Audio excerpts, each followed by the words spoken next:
different things. Special teams, we had two explosives in the return game. I thought our coverage was good.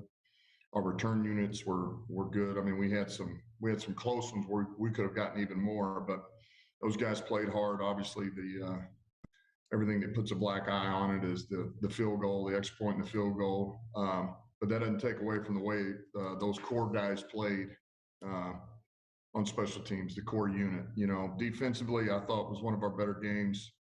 They played a lot of plays. They weren't clean. They weren't all clean, but man, it was much better. We played violent. We played physical. They believed in the plan. They executed it. We were better in the red zone. And the one they scored on down there, that was an MA, and but it was a little bit schematically too. They end up, AJ ends up and should I carry? Should I not? Is it a wheel? Is it a rail? Just the nuances of how do I treat this? But we cleaned that up because they came back to it later in the game and tried to hit us again, and we did clean it up. We adjusted. Had 3 turnovers. We need to affect the quarterback better than we did, but we only gave up 4 explosives and 4.8 a play, which is a season high for our defense. That was outstanding. Offensively, we had no turnovers, which was important. Our run game efficiency was outstanding. Those guys up front did a great job. The backs ran hard. But ultimately, our protection was not good enough. We didn't throw it a lot, but the ones where we truly needed to try to push it downfield a little bit more, we did not hold up in protection. We gave up 4 sacks. 3 was in the protection, and then 1 was on the quarterbacks. So that's a hard way to live. Now, that being said, we were in it to the end, have a chance to win, and we did not do that, but we didn't lose. So you take it for what it is, and we just coach these guys off of why we didn't win and why we didn't lose. That's how we handle it. All right, Tim. Hey, Dan, good afternoon. Hello. I was going to ask you about the defense, but I thought you covered it pretty darn well right there off your opening comments. So, I was going to ask you also about you got to see your tackle tandem for the first time with Penne on the right and Decker on the left. Just maybe after watching the film, what you thought of their performance. I think it was only 1 pressure allowed by those. It's just how did they play? You broke up right there at the end, but I think I know what you're asking. I thought they both played well. Sewell, I thought it was a pretty smooth transition to go back over there. He looked pretty comfortable, and thought he played fast. I thought he played physical. We did a number of things just where you see him on the perimeter too, aside from the run blocking, the pass pro. But you sometimes you may take for granted just how good of an athlete he is. That's a big man, 330 pounds, that can run on the perimeter and block screens and do some things. But I thought he played well. And then just having Decker back, man, you can feel it and you know it. There's a difference. And I thought he stepped in and played really well. There was a couple of things. He's a little rusty, but ultimately, man, it was good to have him back, and you could feel his presence. Thanks, Dan. Yep. Dave. Hey, Dan. Sorry, not sure what's going on with my screen here. Sure you guys all miss my beautiful face, but you mentioned the special teams and the kicking situation. Are you rolling with Santoso? Do you bring some guys in? How do you handle that this week? We're going to bring some guys in, work them out, and just see who the best man for the job is. And I know Justin, I think, asked you a little bit about the kick after the game. Was there anything else beyond weather that impacted that last one? No, the procedure was good. The snap hold was good on both, and nope, they did a good job with the procedure. The other thing, it was obviously a really physical game yesterday. You guys had a few guys that went out. Just how are you from an injury standpoint? And specifically Jared Goff, how was that? The ribs, how is he feeling? Yeah, he's getting checked out right now as we speak. So know a lot more in a little while. I know he's a little sore, but I'm sure he would be, just like all those guys are. But so we'll know more later this afternoon. Anyone else a concern coming out of that game? Injury? I mean, I would say most of these guys really we won't know a lot, but I can't say that anything is looks long term. I think actually some of these, aren't as bad as maybe they appeared, but we'll know more there again in a couple of days. But I feel like we may get out okay here a little bit.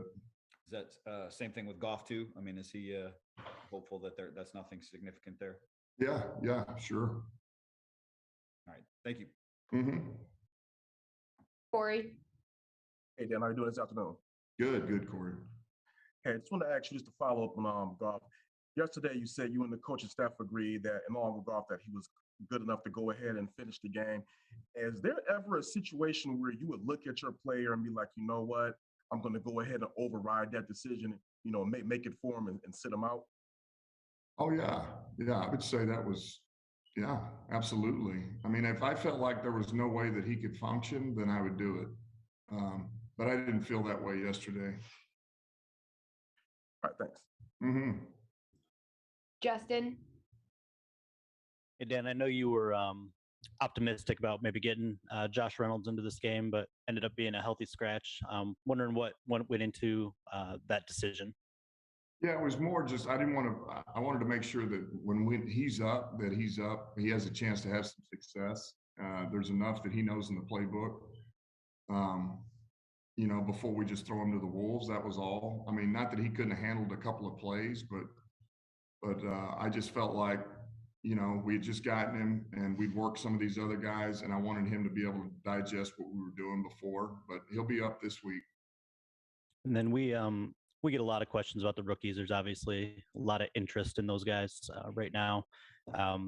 This particular game, both Aleem and Derek played, their lowest snaps, lowest percentages, and I'm just wondering, was that game plan specific, or is there something that you're working on there, maybe with like rookie walls, trying to avoid with those guys? No, yeah, I would just say it was more game plan and kind of where the game went. It wasn't something like they don't deserve to continue to play or they haven't earned, it was just that's where it went. So normally you don't see it working out that way, but it did yesterday. Thanks, Dan. Mm-hmm. Jeremy. Hey, Dan, got a couple quick ones for you. Continuing with the defensive line there, we saw a lot of Deshaun Hand yesterday. What went into kind of giving him so many snaps, and how do you think he performed in that game? Yeah, well, we wanted to, move him outside a little bit. He's got some versatility inside and outside, and it just kind of gave us a bigger package to be able to set the edge, with their run game. And so, yeah, he played quite a bit, and some of that was because Trey went down for a while, and so he had to take more than we anticipated. And I mean, honestly, now that's kind of his first real true taste of getting a lot of that outside work. He can be better. Let's put it that way. I think he's got the potential to be a really good player, and you'd like to see a little more production out of it. But he's also just getting his feet under him. He's learning that spot. But certainly he's got the ability, and he'll be better for those snaps he took yesterday.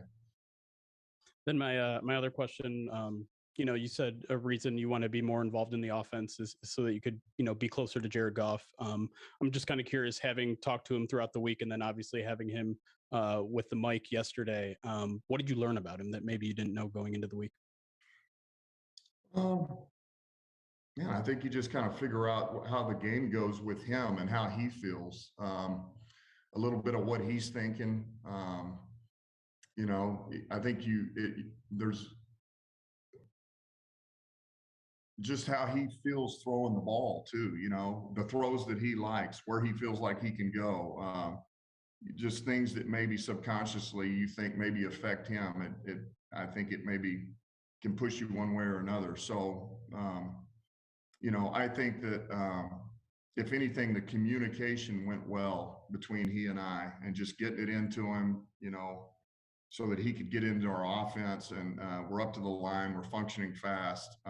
He did a good job with all the checks, the kills, everything that we had in. We had a lot in for the run game, and he handled all that stuff well. So, as far as that goes, it ran smooth and efficient. John. Hey, Dan, good afternoon. Hey. Yep, I do have a couple questions. Yeah, the first one involves Jared Goff. after, reviewing the film now and your previous demands of him to kind of step up, the offense still hasn't done quite as bit as enough to get into the end zone. So why, in your own words, why does he deserve to still be your starting quarterback? Well, I think right now, when you think about what we've changed after the bye and the fact that we wanted to tinker with a couple of things, and then there again, I kind of took over the green dot, if you will. There was a certain way we wanted to go. We wanted to take shots early. We took one shot and we didn't get it, but there's also pressure in his face when he's trying to throw it. All right. So that thing comes up, and then you end up in one of these games where the weather, and you realize that you're running it well, you're going to continue to run it. Well, it's hard to say that he shouldn't be the guy right now. It's hard to say that, man, because all right, man, make this. Well, there again, every time we tried to throw it and drop back, just about where our protection breaks down. And so until we can do things right around him. Now there's throws we want to see that he needs to make. I mean, there was a dart that we threw to Leaf, that he should make, and he's pissed off about it too. But ultimately, I still think right now he's the guy that gives us the best chance. Okay, and then my second question, news just I think came down that Minkah Fitzpatrick tested for COVID. Knowing how this is going to go now for the team and tests, when will certain tests take place now for your team to see if there's any impact from his positive test result? Yeah, I'm not sure. I don't know when all that's going to happen. Okay, thank you. You bet. Pat, last one.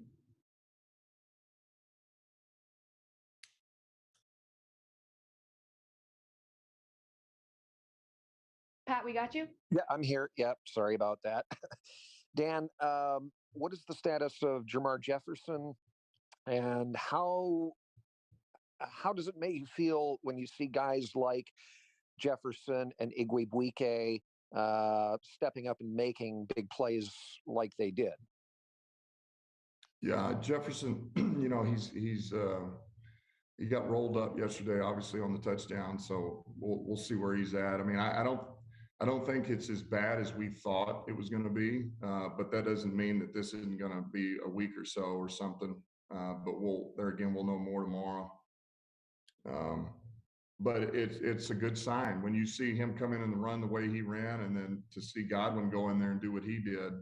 I thought those backs all went in there and ran hard and ran angry and ran behind the O-line. I mean, the O-line was moving the line of scrimmage before they even got there, a yard and a half, and some cases 2 yards. So that's a pretty good sign. And they took advantage of it, and it's good, man. I love the way those guys went out there and competed. All right. Thank you, Coach. Okay. Thank y'all.